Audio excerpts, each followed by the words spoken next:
मांग रखी है और सदन ने गांव के गरीबों के उत्थान के लिए, गांव और गरीबों की तरक्की के लिए सदन से हमें मांग को पारित किया गया है। अब राज्य के जो गरीब लोग हैं, राज्य में जो निस्सहाय लोग हैं, जिनके पास अभी तक छत नहीं है, जिनके पास अपना घर नहीं है, जिनके पास अपना रोज़गार नहीं है, उन सब को हम इसमें शामिल करेंगे और राज्य के जो गरीब लोग हैं उनको विशेष तौर पर सुविधा प्रदान करके राज्य को आगे बढ़ाने में नीतीश कुमार जी के दिशा निर्देशन में इस काम को आगे हम लोग बढ़ाएंगे। सर, बिहार में अब कुछ लोग कहने लगे हैं कि यहाँ पे इनकाउंटर होना चाहिए अपराधियों।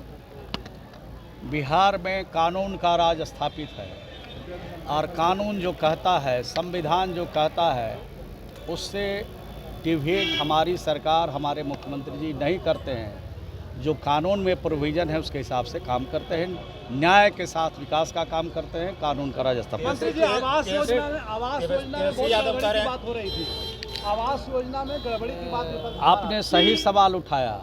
जो चौक चौराहे पर जो बात चल रही उसकी चर्चा सदन में लोगों ने किया है और मैंने तो जब भारत सरकार ने निर्देश जारी किया सर्वे कराने का, तो हमने सभी माननीय सदस्य को लिखा और दोनों सदनों के सदस्य को लिखा, सभी मंत्री को लिखा और जो बिहार से लोकसभा और राज्यसभा में सदस्य हैं उनको भी पत्र लिखा है और कहा है कि ये गरीबों से जुड़े हुए सवाल है, इस पर थोड़ा विशेष तौर पर ध्यान दीजिए, निगरानी रखिए, ये हमने अनुरोध किया है।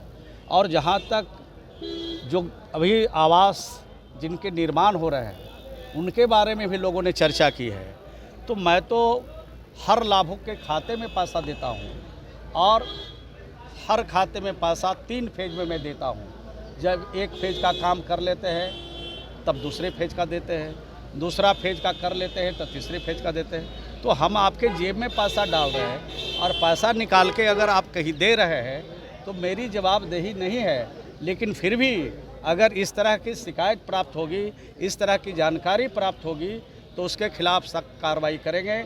हमने टोल फ्री नंबर भी जारी किया है और हमने निगरानी का भी नंबर जारी किया है और विभाग का भी नंबर जारी किया है, 3 नंबर जारी किया है। अगर उस पर सूचनाएं प्राप्त होगी तो बिल्कुल मुस्तैदी के साथ जांच होगा, दूध का दूध और पानी का पानी करेंगे। धन्यवाद।